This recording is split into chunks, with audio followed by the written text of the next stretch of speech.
ठीक है पढ़ने में। पॉलन है और स्टिल है, इन दोनों के बीच में जो इंटरेक्शन होता है वो स्पीसीज स्पेसिफिक होता है।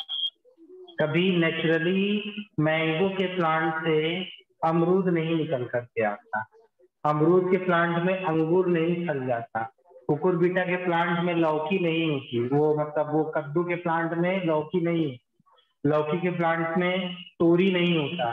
सब प्लांट का अपना अलग अलग क्या है, स्पेसिफिसिटी है। समझ रहे हो बात को? आज हम यही बात करेंगे।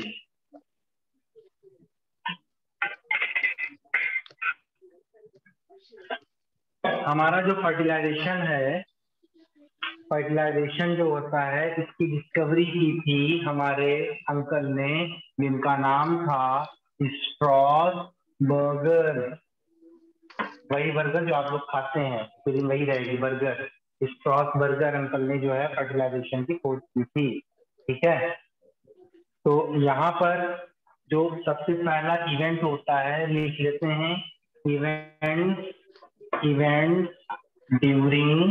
Event during fertilisation. तो आप अपने बोर्ड एग्जाम में भी इसी तरीके से स्टेप बाय स्टेप चीजों को लिखेंगे, इवेंट ड्यूरिंग फर्टिलाइजेशन। तो प्लीज आप लोग अपना अपना माइक ऑफ कर लीजिए क्योंकि मुझे थोड़ा सा डिस्टर्बेंस हो रहा है। ठीक है, सभी लोग अपना माइक ऑफ कर लेंगे। Event during the fertilization, fertilization के ड्यूरेशन में क्या क्या जो है इवेंट्स होते हैं उसको देखते हैं। सबसे पहला जो इवेंट होता है वो पहला इवेंट क्या है हमारा, pollen pistil interaction. Pollen pistil interaction, pollen pistil interaction. ठीक है, किसके लिए होता है? This is means for the identification. भैया हम पहचानेंगे कि ये सेल्फ है कि नॉन सेल्फ है, आइडेंटिफिकेशन है ना। आइडेंटिफिकेशन जैसे जैसे मेल का स्पर्म है, फीमेल का ओवा है। ठीक है, फर्टिलाइजिंग एंटी फर्टिलाइजिंग होता है, तो दोनों के बीच में फर्टिलाइजिंग एंटी फर्टिलाइजिंग इंटरेक्शन होता है, तभी रिकॉग्निशन किया जाता है कि सेम स्पीशीज का स्पर्म है, सेम स्पीशीज का क्या है, ओवम है, तभी इनके बीच में फ्यूजन हो पाएगा, अदरवाइज फ्यूजन नहीं हो पाएगा। ठीक वैसे ही यहाँ पर पॉलन क्रिस्टल के बीच में इंटरेक्शन होता है to identify between the self and non self. So जाओ अंशिका, सो जाओ, तकिया लगा दो तुम्हारे पीछे, सो जाओ सो जाओ। ठीक है, उसके बाद दूसरे नंबर पर होता है स्टिग्मा के स्टिग्मा की सिक्रीशन। स्टिग्मा का सिक्रीशन होता है। ठीक है, स्टिग्मा का सिक्रीशन होता है। ठीक है, जब स्टिग्मा का सिक्रीशन होता है तो हमारा जो इनर सेल स्ट्रेचिंग होती है, अभी अभी हम आपको बताएंगे क्या होता है। इनर सेल स्ट्रेचिंग होती है, क्या होती है? इनर सेल स्ट्रेचिंग होती है। ठीक है, उसके बाद 3 नंबर पर क्या होगा? 3 नंबर पर होगा जर्मिनेशन। इसका germination, germination of the pollen tube. क्या होता है बेटा? पॉलन ट्यूब का जर्मिनेशन, पॉलन ट्यूब का पॉलन ट्यूब का जर्मिनेशन यानी पॉलन ग्रेन का जर्मिनेशन होगा। पॉलन ग्रेन का जर्मिनेशन होगा तब पॉलन ट्यूब निकलेगा। पॉलन ग्रेन का जर्मिनेशन होगा तो पॉलन ट्यूब निकलेगा। ठीक है, याद करिए कि ये आपका पॉलन ग्रेन है, ये आपका पॉलन ग्रेन है, ये एक सेल है। ठीक है, फिर एक जनरेटिव सेल इसके अंदर होती है। बाहर की तरफ ये आपकी क्या लगी है बेटा? एक्साइन है। ये बाहर की तरफ क्या लगा? एक्साइन है। अंदर की तरफ जो लेयर है वो कौन सी है? एंटाइन है। ये लेयर कौन सी है? ये लेयर है एक्साइन की। ये लेयर कौन सी है आपकी? ये वाली, ये लेयर आपकी एंटाइन की है, मैंने बताया था आपको। और बेटा ये वाला जो एरिया है जहाँ पर एक्साइन नहीं है, ठीक है, इसको हम क्या बोलते हैं? इसको हम कहते हैं जर्मोपोर। क्या बोलते हैं इसको हम? जर्मपोर। सलोनी माइक ऑफ करो, कितनी बार बोले आप? ठीक है बेटे, क्या कहा मैंने?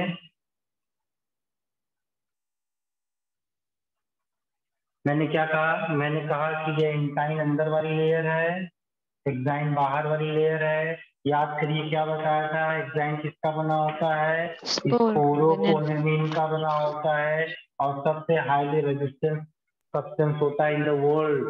उसके बाद इंटाइन किसका बना होता है बेटा? पेक्टिन का बना होता है, या कह सकते हो टेक्टोसेलुलोज का बना होता है ना। ये हुआ। अब देखो बच्चे, ये तो जर्मपोर है, हमने कहा जर्मिनेशन ऑफ पॉलन ग्रेन। इस पॉलन ग्रेन का जर्मिनेशन होने का मतलब क्या होता है पता है? इसका मतलब ये होता है कि ये जो आपका पॉलन ग्रेन दिख रहा है, और ये जो बाहर की तरफ एक्साइन लेयर आपको दिख रही है, ये एक्साइन की लेयर आपको दिख रही है, तो ये जो एरिया जर्मपोर है, यहाँ से क्या होगा पता है आपको? यहाँ से बहुत काम की चीज होने वाली है। यहाँ से आपका यहाँ से आपका ये पॉलन ट्यूब निकलेगा, यहाँ से निकलेगा पॉलन ट्यूब। इसी को हम बोलते हैं जर्मिनेशन। इसी को क्या कहते हैं? Germination of pollen grain. Pollen tube का यहाँ से निकलना, ये जो है आप देख रहे हो, this is called the pollen tube. ये पॉलन ट्यूब है बेटा, ये आपका पॉलन ट्यूब है। ठीक है, ये आपका पॉलन ट्यूब है। अगर पॉलन ट्यूब सिर्फ एक निकलती है, if only one pollen tube emerges from pollen grain, तब हम इसको बोलेंगे मोनोसाइफोनस। इसको हम बोलेंगे मोनोसाइफोनस, है ना। साइफन मतलब हाथी की सूंड है, पकड़ने वाला। मोनो मतलब एक, ये मोनोसाइफोनस। ठीक है, और अगर if more than one pollen tube emerges, then it is called polycythonus। क्या होगा ये? पॉलीसाइथोनस। तब हम इसको क्या बोलेंगे बेटा? पॉलीसाइथोनस। ठीक है,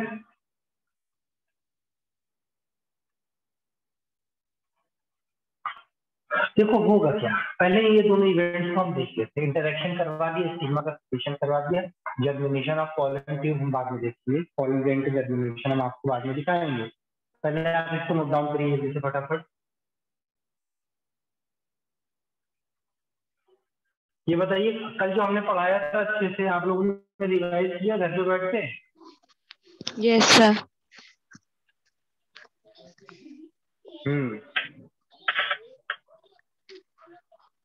कल से आपकी क्लास पेन पैड पर चलेगी। कल तो हमारी क्लास है भी नहीं आपके साथ।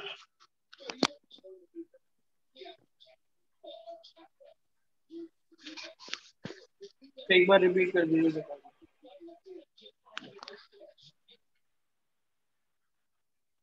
हो गया ये सबका? Yes sir. देख बेटा आगे, दिस इज योर स्टिग्मा।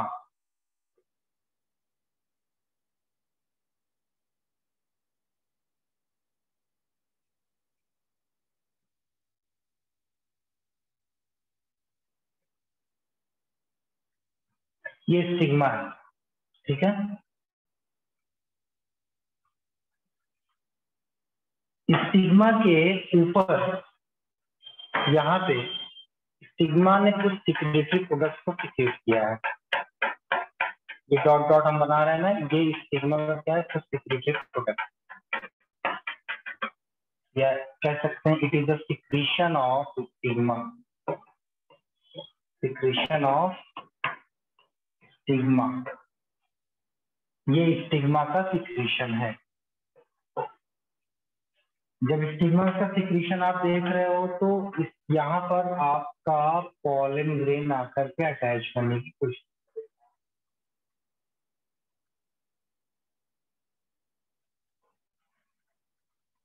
ये पॉलन ग्रेन आकर के यहाँ पर अटैच करने की कोशिश करेगा। ठीक है, पॉलन ग्रेन यहाँ पर आकर के अटैच करने की कोशिश करेगा। अभी जो सिक्रेशन ऑफ स्टिग्मा है, it contains water and sugar. It contains water and sugar. इसके अंदर क्या होता है बेटा? वाटर होता है और शुगर होता है। And this water and sugar is absorbed by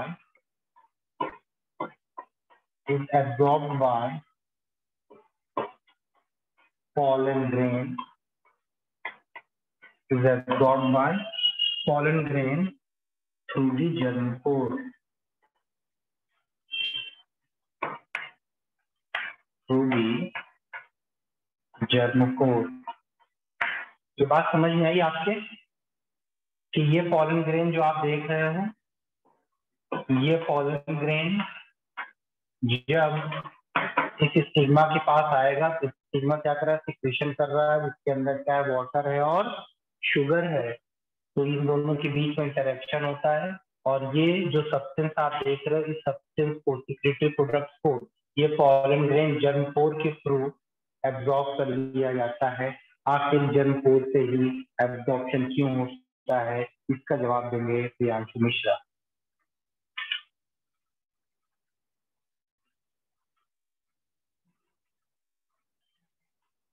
तुम हो गधे और यस सर बोलो बोलो बोलो बोलो, यस सर मैं गधा हूँ, क्योंकि कॉमन सेंस मेरे अंदर नहीं है, कॉमन आईक्यू में लगाता ही नहीं हूँ।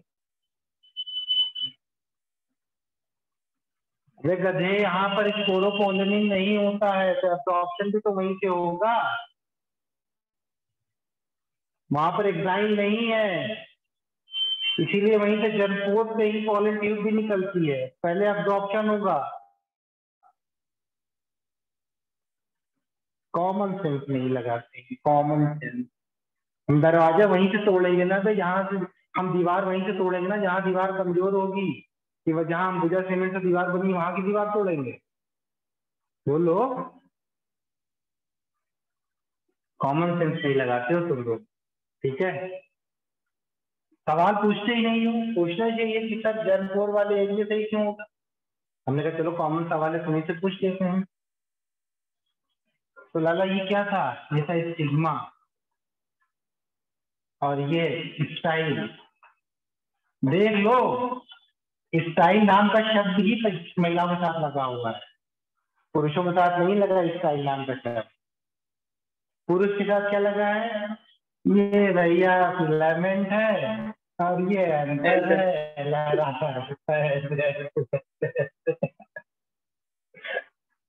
ये फिलामेंट है और ये एंकर है, बस और कुछ नहीं है, और कुछ है ही नहीं है। तैयार होना है, पैंट पहना, शर्ट पहना, ये वेगा डाला, तैयार। नहाया नहीं तो परफ्यूम लगा लिया, हो गया, नहा लिया फ्रेश। कितना टाइम लगा बेटा? 5 मिनट। 5 मिनट। कह दो किसी महिला से तैयार होकर दिखा दे 5 मिनट में। Because they have style, they have stigma, they have large ovary. उनके पास नेचुरली बेटा चीजों को समझिए, नेचर ने क्या क्या दिया है हम लोगों को। नेचर ने डिफरेंट बना के भेजा है हम लोगों को, ठीक है। इक्वलिटी अपनी जगह है, बट नेचर ने डिफरेंस बनाकर भी भेजा है। तो इस नेचर के नियम को एक्सेप्ट करना हमारा क्या है? कर्तव्य है। तो बेटा ये हो गया पॉलन पेस्टल इंटरेक्शन। ये जो पॉलन पेस्टल इंटरेक्शन हो रहा है, एक्चुअल में हम यहाँ पर देखते हैं जेनेटिक कॉम्पैटिबिलिटी देखते हैं, ठीक है। क्या देखते हैं? Genetic compatibility, yes, genetic compatibility यहाँ पर देखते हैं। अगर जेनेटिकली कॉम्पैटिबल हैं तभी तो इंटरेक्शन होगा, अदरवाइज नहीं होगा। ठीक है भाई। Now we are going to talk about the growth of pollen tube. चलिए लिख दिया, बना दिया, आगे बढ़ो। Yes, आगे sir. बढ़ो। Yes Good. थोड़ा सा रह गया बस। थोड़ा सा रह गया है, बोल दिया। अरे हमें ऐसी खबर मिली है कि अतीक भाई याद है, अंशिका, अंकुर, दीप्ति, कीर्ति, अतीक, अरुण चौधरी। अतीक अपनी शक्ल दिखा दो यार। अरुण चौधरी कहाँ है? कैमरा नहीं ऑन करेंगे। अरे सर अभी दिखा रहे हैं। दिखा रहे हैं। अरे अभी दिखा रहे हैं, वो दिखाई देनी पड़ेगी क्या तुमको? चलिए बेटे, देखिए सब्जेक्ट बहुत आसान है, बहुत मजा आने वाला है आपको।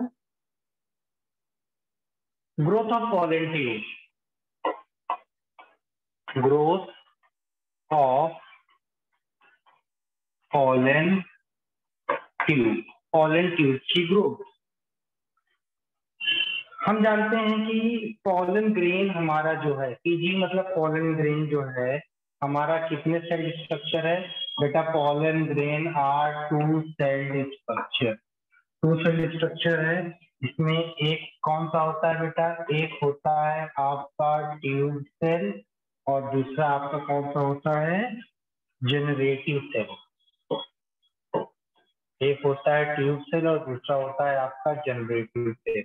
ट्यूब सेल जो होता है ये आपका लार्ज होता है, ये आपका बिगर होता है। जनरेटिव सेल आपका जनरली कैसा होता है? स्मॉलर होता है as compare to tube cell. ठीक है, इस ट्यूब सेल को हम वेजिटेटिव सेल भी कहते हैं, इसको हम वेजिटेटिव सेल भी बोलते हैं।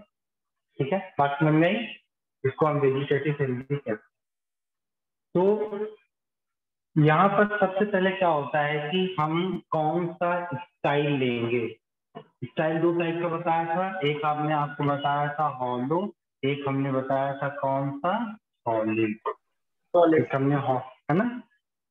तो दोनों कंडीशन को हम देखेंगे। मान लीजिए कि ये आपका स्टिग्मा है, ये वाला हॉलो वाला,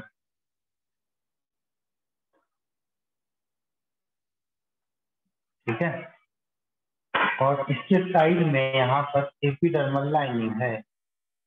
अंदर की तरफ कौन सी लाइनिंग है बेटा? ये आपकी एपिडर्मल लाइनिंग है, जहां तक सोच रहे हो यह है आपकी एपिडर्मल लाइनिंग। ठीक है, और दूसरी तरफ आपको दिखाना है किस तरीके से जो आपका पॉलन ग्रेन है ये बनाएगा एक पॉलन ट्यूब।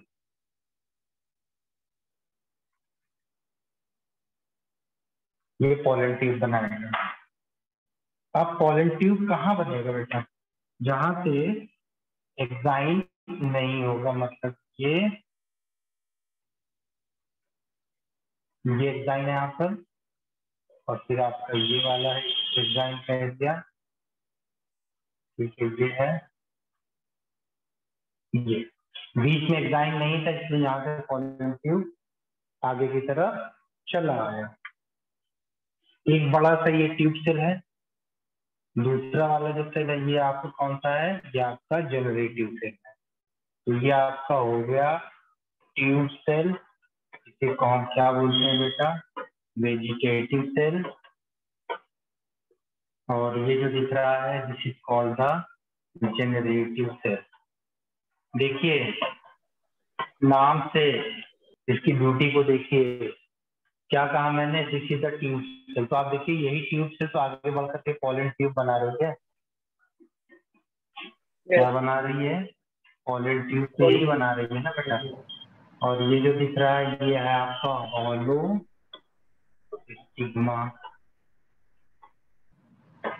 Hollow stigma. ठीक है, फिर आगे क्या होता है? आगे की कंडीशन आप देखिए इधर, ये नंबर 1 पोजीशन, नंबर 2 पे क्या होगा?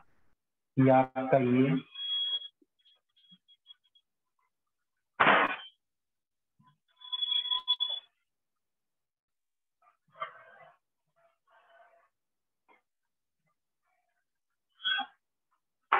पोलन ग्रेन आपका है ये।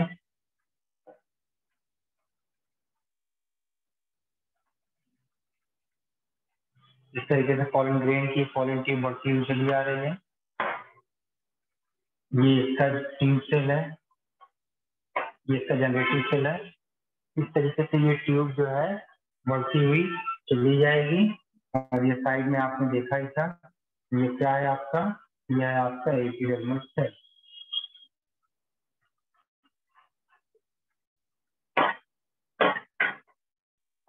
यह है आपका एपिडर्मल, ठीक है, ये आपका epidermal cell.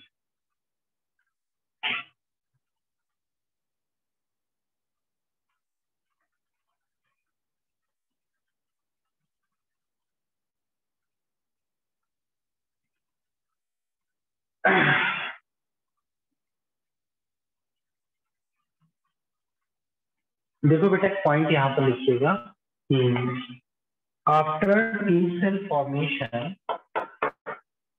After tube cell formation, after tube cell formation क्या होगा? Generative cell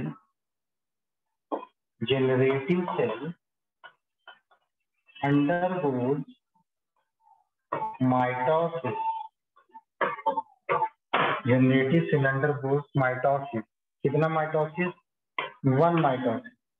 Then two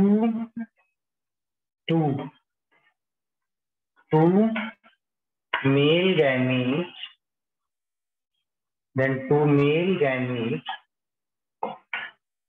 will form. Then two male gametes will form.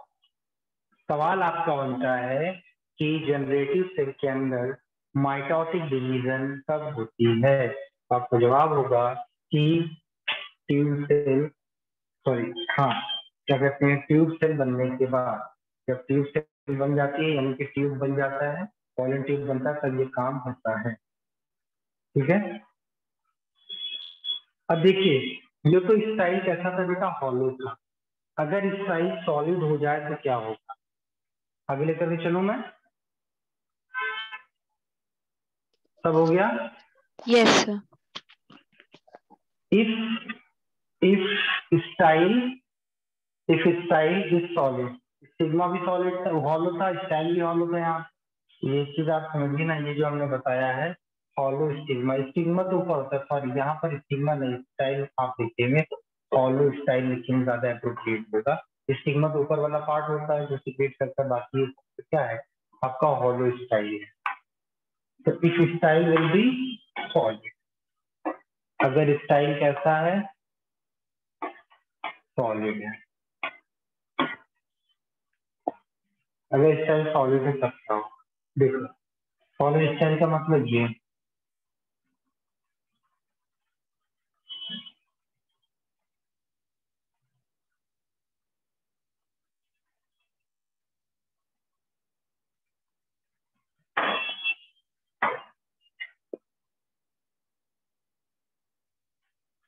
Epidermal cell,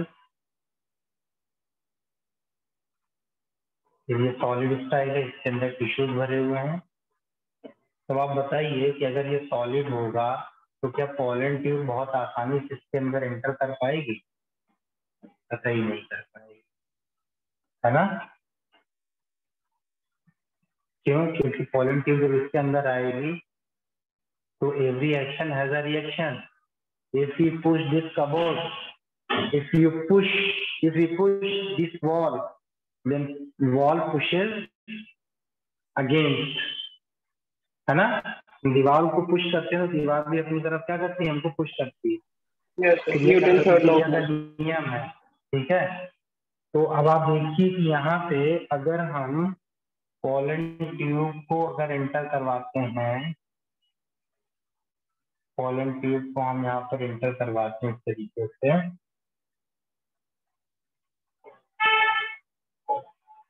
design मैं नहीं बना रहा, डिजाइन आप समझिए, इसके चारों तरफ डिजाइन होगा, ठीक है। तो ये जो आपका कंडक्टिव टिश्यू है, सॉलिड स्टाइल है, तो ये क्या होगा बेटा कि ये जो टिश्यू है, tissue push the pollen tube, tissue push the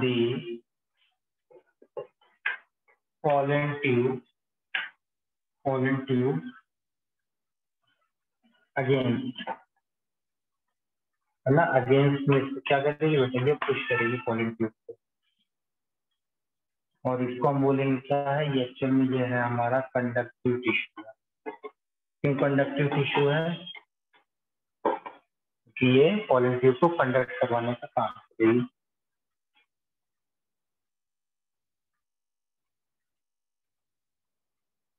अब देखिए, बहुत ध्यान से सुनिए, कोई भी चीज, हाँ देखो सुहानी को देखो भाई, वाह सिनेमा हॉल चल रहा है। हाँ नहीं है ना, सिनेमा हॉल तो नहीं है ये। देखिए पोलन ट्यूब पेनिट्रेट कर रही है अंदर की तरफ, लेकिन ये चीज है सॉलिड, ये प्रेशर देगी तो पोलन ट्यूब के टिप पर जो मेल गैमीट है उसके ऊपर प्रेशर पड़ने की वजह से ये पोलन ट्यूब भाग जाएगा। ये जो ये है ना आपका, ये जनरेटिव सेल का जो मेल गैमीट है ये भाग जाएगा वापस। रिवर्स फ्लो हो सकता है। मतलब हमने क्या कहा कि अगर अगले स्टेप पर यहाँ पर आप देखिए कि ये पोलन ट्यूब है और ये अंदर की तरफ जा रहा है, ये आपका एक मेल गैमीट है, दूसरा गैमीट है ये, ठीक है। तो इसके अंदर ये जो है ये पुश कर रहा है, पुश करने की वजह से ये गैमीट वापस की तरफ भाग सकते हैं, लेकिन भागेंगे तो पोलन ट्यूब का जो मकसद है वो पूरा नहीं होगा, वो पूरा नहीं होगा। इसके लिए क्या बनता है बेटा, कैलोज प्लग का फॉर्मेशन होता है। कैसे कैलोज प्लग का फॉर्मेशन होता है, जैसे ही ये ट्यूब अंदर की तरफ आई वैसे इस एरिया में क्या बनना शुरू हो जाता है, कैलोज प्लग, ठीक है। जैसे आप देखिए ये पोलन ट्यूब है, ये पोलन ट्यूब आगे की तरफ एक्सटेंड की, और ये पोलन ट्यूब में आप देखिए इधर आपके मेल गैमेट है, ठीक है। ये आपके इधर क्या है बेटा, इधर आपके हैं मेल गैमेट, ठीक है। ये आपके मेल गैमेट है, और इसके गैमेट के रिवर्स फ्लो को रोकने के लिए यहाँ पर क्या बन जाएगा, कैलोज प्लग का फॉर्मेशन हो जाएगा। फिर आगे जैसे जैसे पोलन ट्यूब अंदर की तरफ ग्रो करेगी, फिर आपका जब आप देखोगे ये पोलन ट्यूब और लंबी होती जा रही है, ये पोलन ट्यूब आपकी और लंबी होती जा रही है, देख रहे हो उधर, यहाँ पर मेल गैमेट के टिप पर एक कैलोज प्लग इधर बना था यहाँ पर, फिर अब एक कैलोज प्लग और बन गया है, फिर और बन गया है, फिर और बन गया है। इस तरीके से ढेर सारे कैलोज प्लग का फॉर्मेशन होता चला जाएगा। ये जो दिख रहा है this is known as the callose plug. ये क्या है, ये कैलोज प्लग है, ये कैलोज प्लग बनेगा, ठीक है। तो हम क्या लिख सकते हैं बेटा, हम लिख सकते हैं, वो फोर्स मत करो, हम क्या लिख सकते हैं बेटा, इसमें लिख सकते हैं कि during squeezing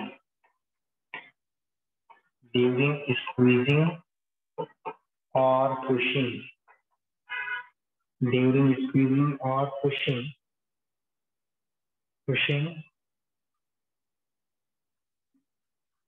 reverse flow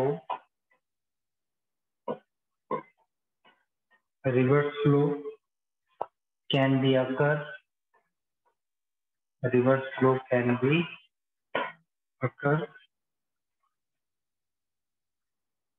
to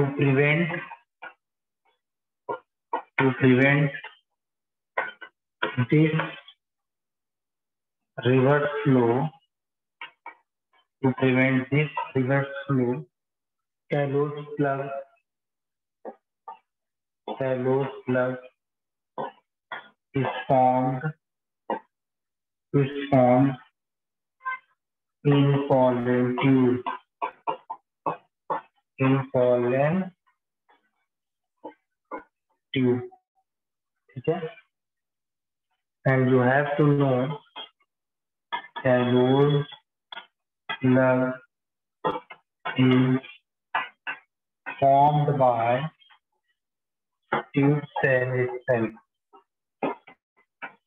Tube cell itself. Cellulose slug is formed by the tube cell itself.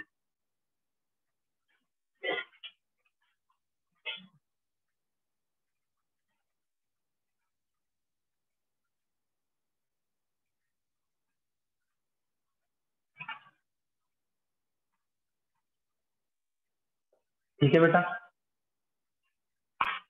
ये समझ में आई?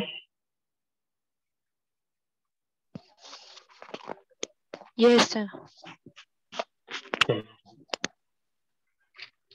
लिख लिया सर इसको, नोट करना है अभी। जल्दी नोट करो, जल्दी नोट करो।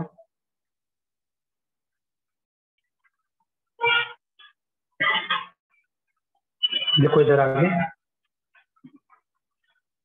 ग्रोथ ऑफ पॉलन ट्यूब आपने देखा। अगर पॉलन ट्यूब इस pollen tube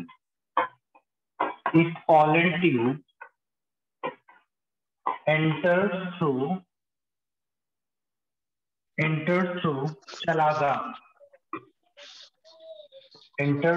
चलागा, तब हम इसको क्या बोलेंगे बेटा? चलाजोगैमी। कितने बच्चे इस सेंटेंस को समझ पाए? देखो मैंने बताया ये आपका ओव्यूल है, ठीक है, ये क्या है बेटा? ओव्यूल है, ये आपका ओव्यूल है और ये क्या है? एम्ब्रियो सैक है। अगर पॉलन ट्यूब किधर से एंटर कर रहा है? इस तरफ से एंटर कर रहा है, ये तो इधर ये चलाजा एंड था और इधर माइक्रोफाइलर एंड है। अगर पॉलन ट्यूब इस तरफ से एंटर कर रहा है इधर, तब हम इसको चलाजोगैमी कहेंगे। क्या कहेंगे इसको हम? इसको बोलेंगे चलाजोगैमी कहेंगे, ठीक है। और अगर पॉलन ट्यूब एंटर करेगा इंटेगुमेंट की तरफ से, if pollen tube enter mesogamy. Integument, अगर इंटेगुमेंट की तरफ से एंटर करेगा तब हम इस कंडीशन को बोलेंगे मीजोगैमी। कहाँ से एंटर करेगा? इंटेगुमेंट ये है।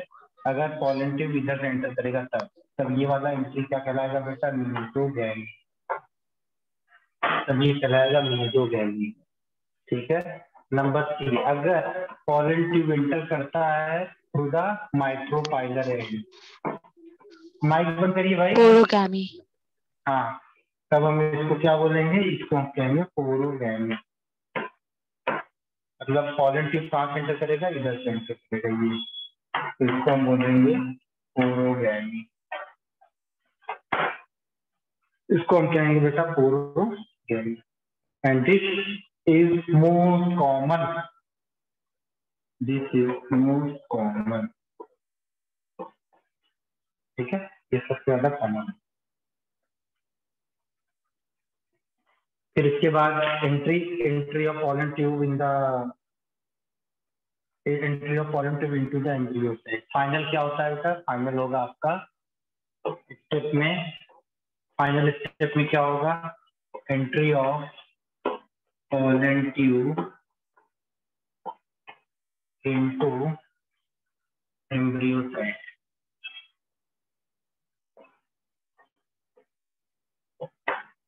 Entry of pollen tube into embryo site, ठीक है।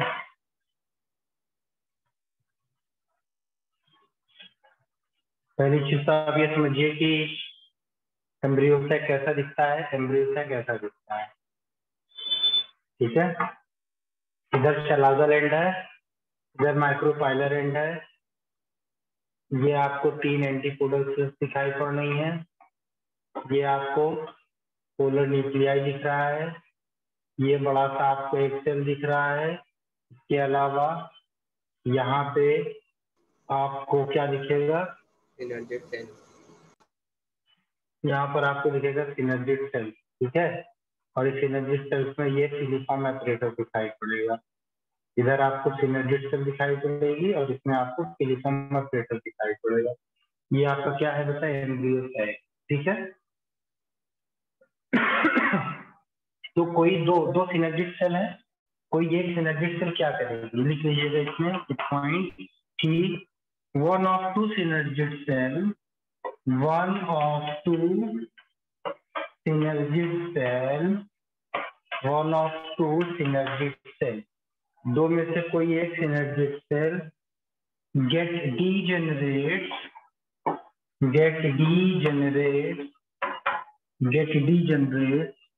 get degenerates and its filiform apparatus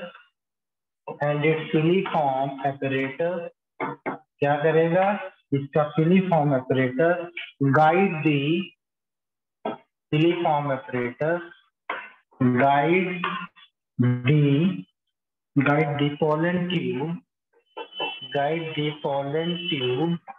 pollen tube to enter in the embryo sac। बात आप समझ रहे हो, एम्ब्रियो सैक। कोई दो में से एक सिनर्जिस्ट सेल क्या करेगा, कोई दो में से एक सिनर्जिस्ट सेल पॉलन ट्यूब को गाइड करेगा, जिसकी थ्रू क्या होता है, पॉलन ट्यूब इसके अंदर एंटर करेगा। चाहिए वाला सिनर्जिस्ट सेल, चाहिए वाला सिनर्जिस्ट, जब फ्यूजन हो जाता है, एंट्री हो जाती है, उसके बाद ये सिनर्जिस्ट सेल क्या हो जाते हैं, डीजनरेट कर जाते हैं पूरी तरीके से। तो क्या बताया मैंने आपको, इसको समझ लीजिए कि जैसे ये आपका पॉलन, ये आपका एम्ब्रियो सैक है, ठीक है, ये एम्ब्रियो सैक है। एम्ब्रियो सैक में ये एंटीपोडल सेल्स हैं तीन, बार बार बनाइए तो आपको बार बार याद होगा। ये पोलर न्यूक्लियाई है, ये आपका एग सेल है, ठीक है, और ये आपका क्या बेटा, ये आपका सिनर्जिस्ट सेल है, ठीक है,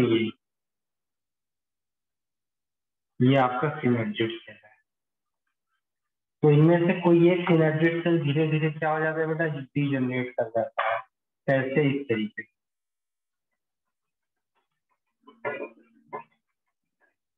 ये डीजनरेट कर जाएगा, और यहाँ पे आपका पॉलन ट्यूब बहुत प्यार से ऐसे आ रहा है इधर से, और यहाँ से ये एंटर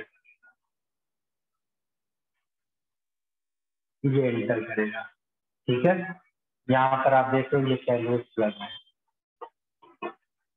यहाँ पर दो न्यूक्लियाई है, दो मेल गैमेट है, दो मेल गैमेट है, एक ये वाला एक ये वाला। क्या इसको आप अलग कलर से आप देख सकते हो, आप अपने समझने के लिए। ये वाला, ये देखिए, ये दो मेल गैमेट है, ठीक है, दो मेल गैमेट है, ये डीजनरेटिंग सिनर्जिस्ट सेल है। अब इसमें से दो जो मेल गैमेट आप देख रहे हो ना, एक मेल गैमेट जब इधर से एंटर करेगा सब, तो ये एक मेल गैमेट इसके साथ फ्यूज करेगा, ठीक है, एक मेल गैमेट जो है यहाँ पर आकर के फ्यूज करेगा, और एक मेल गैमेट आकर के इस एग सेल के साथ फ्यूज करेगा, ठीक है। तो जब इसके साथ फ्यूज करेगा, ये जब इसके साथ फ्यूज करेगा पोलर न्यूक्लियाई के साथ, तो हम जानते हैं पोलर न्यूक्लियाई का ये भी एन है, ये भी एन है, एक सेल हमारा भी एन है, ये भी एन है, ये भी एन है, ये भी एन है, ये भी एन है, ये भी एन है, मतलब सब हैप्लॉइड है, सबके सब हैप्लॉइड है। जो गैमीट है हमारा ये भी हैप्लॉइड है, ये वाला गैमीट सेल है ये भी हैप्लॉइड है। अब आप बताइए ये जो एग सेल हमको दिख रहा है, इस एग सेल के साथ एक मेल गैमेट जब फ्यूज होगा, इस एग सेल के साथ जब आपका एक मेल गैमेट फ्यूज होगा, तो एक सेल का मेल गैमेट के साथ जो फ्यूजन फेनोमेना चलेगा बेटा, इससे बनेगा क्या, माइक बंद करो यार, ऑन है। एग सेल और मेल गैमेट के साथ जब फ्यूजन होगा, तो इससे जो स्ट्रक्चर बनेगा, क्या बोलेंगे इसको हम बोलेंगे जाइगोट। और अगर देखिए इसका फ्यूजन इस एग सेल के साथ हो, तो फ्यूजन हुआ क्या बना, जाइगोट, और इसका प्लॉइडी लेवल क्या हो गया, 2n हो गया, यानी एन ये है एन ये है, ये दोनों एन आपस में मिलकर के क्या बना रही है 2n। दूसरी तरफ ध्यान दीजिए आप, एक मेल गैमेट का फ्यूजन इस न्यूक्लियाई के साथ में पोलर न्यूक्लियाई, मतलब पोलर न्यूक्लियाई कितना है बेटा n प्लस n है और प्लस एक मेल गैमेट और इसके साथ फ्यूज हुआ है, तब यहाँ पर ये बनेगा प्राइमरी एंडोस्पर्म सेल। क्या बनेगा पूछे, बनेगा primary endosperm, primary endosperm cell बनेगा और इसका प्रोटीन लेवल क्या हो जाएगा n और प्लस मेल गैमेट का n, मतलब ये 3n। तो आप देखिए यहाँ पर फ्यूजन 2 बार हो रहा है, एक फ्यूजन ये वाला एक फ्यूजन ये वाला, इसीलिए इस टाइप के फ्यूजन को हम कहते हैं डबल फर्टिलाइजेशन। क्या बोलते हैं इसको हम कहते हैं double fertilization. I hope this is absolutely clear बेटा, इसीलिए क्या बोलते हैं बेटा डबल फर्टिलाइजेशन। ठीक है, नोट डाउन करिए, पहले वो डायग्राम बनाइए फिर उसके बाद नीचे वाली चीज लिखिएगा जल्दी से।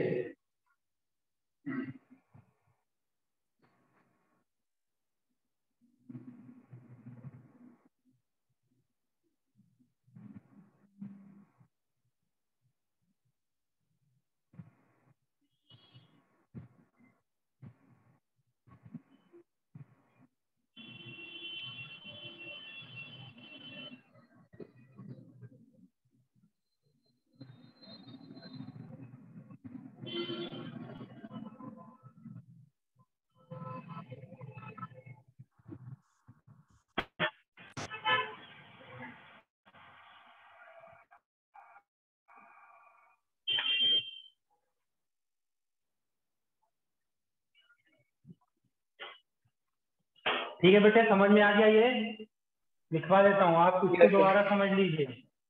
क्या बताया मैंने, एक मेल गैमेट एक सेल के साथ फ्यूज करेगा, एक मेल गैमेट किसके साथ फ्यूज करेगा, ये दोनों पोलर न्यूक्लियाई के साथ फ्यूज करेगा। इस तरीके से यहाँ पर फ्यूजन 2 बार हो रहा है, फर्टिलाइजेशन 2 बार हो रहा है। पहले फर्टिलाइजेशन से क्या बन रहा है बेटा, जाइगोट बन रहा है और जाइगोट का प्लाडी लेवल कितना है 2n है। दूसरा पोलर न्यूक्लियाई के साथ जो फ्यूजन हो रहा है गैमेट का, उससे बनना है प्राइमरी एंडोस्पर्म सेल, जो आगे चल करके एंडोस्पर्म पूरी तरीके से बनाएगा। और वो एंडोस्पर्म हमारा कैसा होगा, वो एंडोस्पर्म हमारा न्यूट्रिटिव होगा। ठीक है, इस टाइप का जो फिनोमेना है, इस फिनोमेना को हम क्या बोलते हैं बताइए, डबल फर्टिलाइजेशन। ठीक है, डबल फर्टिलाइजेशन। और यहाँ पर देखो एक चीज और है, मैं आगे लेकर के चलता हूँ। कुछ बचा है इसमें लिखने के लिए,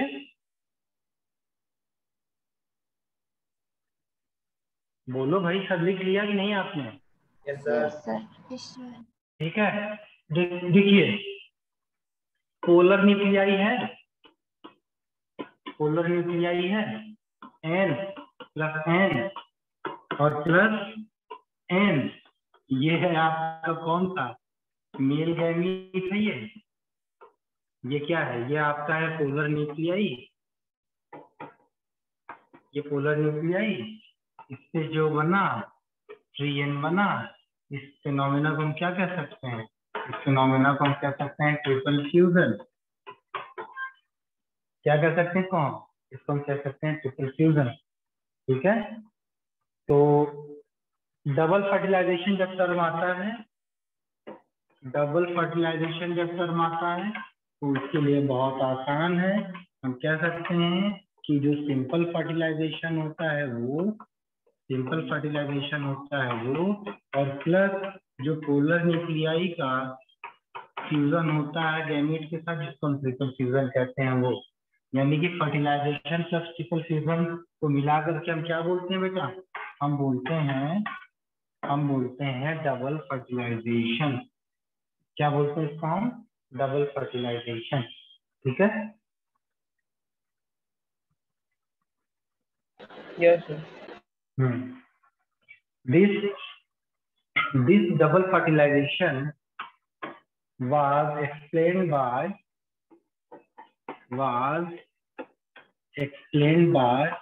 Navashin.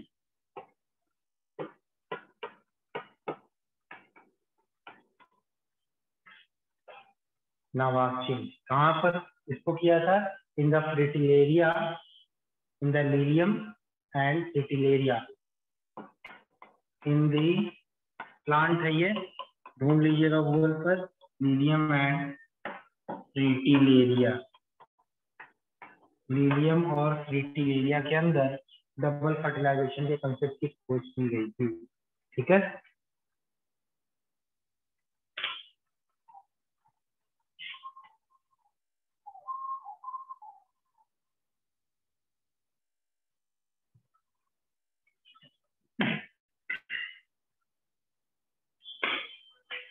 हो गया ये? दीप्ति कैमरा क्यों ऑफ है? Done sir. थोड़ा सा रह गया सर बस।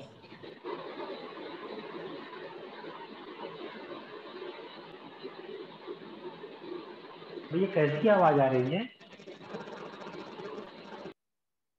प्रियांशु के माइक में डिस्टर्बेंस। सर इस बार हुआ, अभी तक देर से बंद था। मतलब आवाज बड़ी अजीब सी थी, इस वजह से मैंने कहा ये कैसी आवाज। तो फैन की है। बंद कर लो, बंद कर लो लाला, बंद कर लो। अरे हमारे बाकी बच्चे कहाँ हैं? है ना यहाँ पे? अंकुर, सुहानी, अरुण, डीजे, अंशिका, अतीक, कीर्ति। भैया पलक को पता करो यार, वो किटकैट कहाँ है लड़की? पलक को पता करो। पोस्ट फर्टिलाइजेशन चेंजेस, मैं स्लो चल रहा हूँ बेटा अभी। Post fertilization changes, post fertilization changes में क्या होता है? पोस्ट फर्टिलाइजेशन चेंजेस में सबसे पहले बनेगा जाइगोट। क्या बनेगा बेटा? Zygote formation, number 1। Number 2, degenerating antipodal cell and synergid cell. Degenerating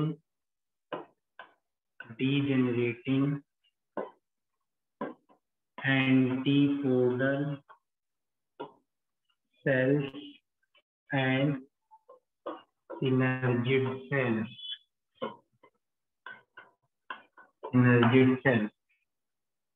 Synergid cells, ठीक है।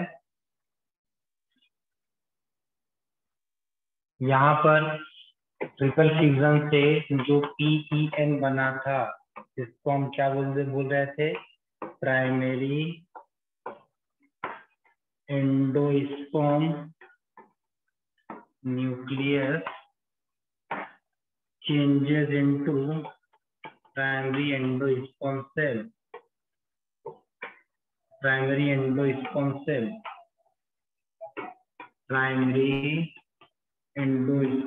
cell में कन्वर्ट हो जाता है।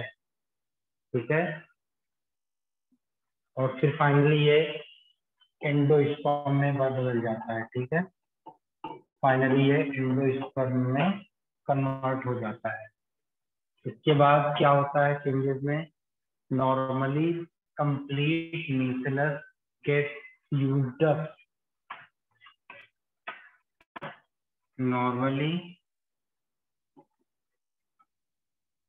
Normally complete nucleus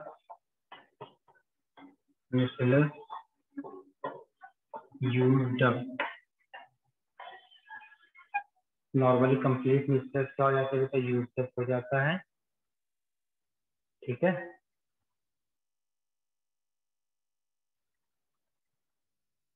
अगर अब इम्पोर्टेंट पॉइंट आया है एक। क्या इम्पोर्टेंट है? इम्पोर्टेंट पॉइंट ये है कि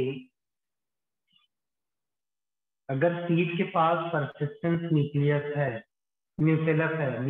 परसिस्टेंट मतलब हमेशा रहेगा, तब हम उसको पेरिस्पर्मिक सीड कहेंगे। तो लिख सकते हैं कि परसिस्टेंट मतलब हमेशा के लिए। क्या कहा हमने? persistent nucleus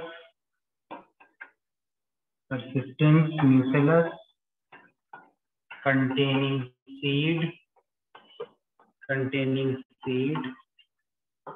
is known as perispermic seed, perispermic seed क्या कहते हैं इसको हम? पेरिस्पर्मिक सीड कहते हैं। जैसे बीट रूट की सीड हो गई, ब्लैक पेपर यानी काली मिर्च की सीड हो गई, ठीक है, काली मिर्च, ब्लैक पेपर और बीट रूट की सीड, इस टाइप की जो सीड्स होती हैं उसको हम क्या बोलते हैं बेटा? पेरिस्पर्मिक सीड कहते हैं, ठीक है। तो यहाँ पे जो हमारा आज आखिरी बात होगी डायग्राम के थ्रू, वो क्या होगा बच्चे? सर ये नॉर्मली के बाद क्या लिखा है? हाँ, नॉर्मली के बाद क्या लिखा है? Normally complete nucellus use up, normally complete nucellus use up. देखो भाई क्या बताया मैंने बताया ये कि ये न्यूक्लियस, ये आपका क्या है? ओवरी है, ये थैलेमस है, यहाँ से लगा हुआ आपका क्या है?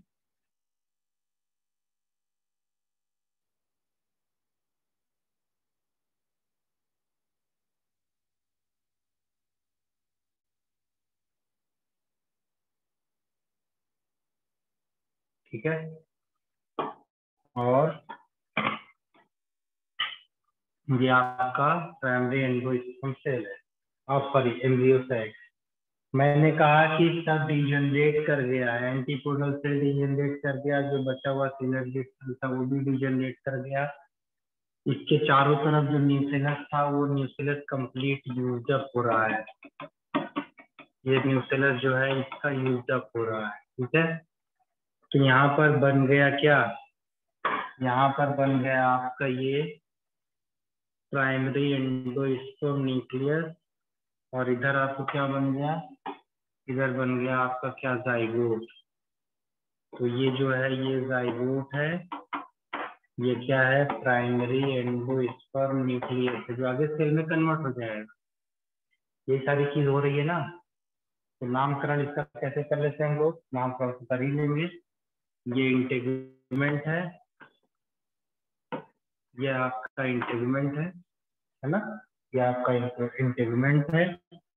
ये जो दिख रहा है ये क्या है? पूरा पूरा ये ओव्यूल है, मैंने कल भी बताया। तो ओव्यूल से क्या बनेगा? सीड बनेगा। ये क्या है? ये है ओवरी, ओवरी से क्या बनेगा? ओवरी से बनेगा फ्रूट, ओवरी से सर बनेगा आपकी फ्रूट। वॉइस कट रही है। हाँ तो कट रही है तो उसको जोड़ दो फेविकॉल से। इंटेगुमेंट से क्या बन जाएगा बेटा? इंटेगुमेंट से क्या बन जाएगा? सीड कोट बन जाएगा। इंटेगुमेंट से बन जाएगा आपका सीड कोट, ठीक है। ओवरी से बना सीड, इंटेगुमेंट से बना सीड कोट, ओवरी से बना क्या? फ्रूट, ठीक है। ये इतनी कहानी थी आज की। अब कल की कहानी में हम लोग लेकर के चलेंगे एंडोस्पर्म का फॉर्मेशन कैसे होता है, ठीक है। क्या होता है एंडोस्पर्म का फॉर्मेशन, ठीक है बेटे। तो आज की सभा यहीं समाप्त करते हैं हम लोग। कल हम सर आप सबसे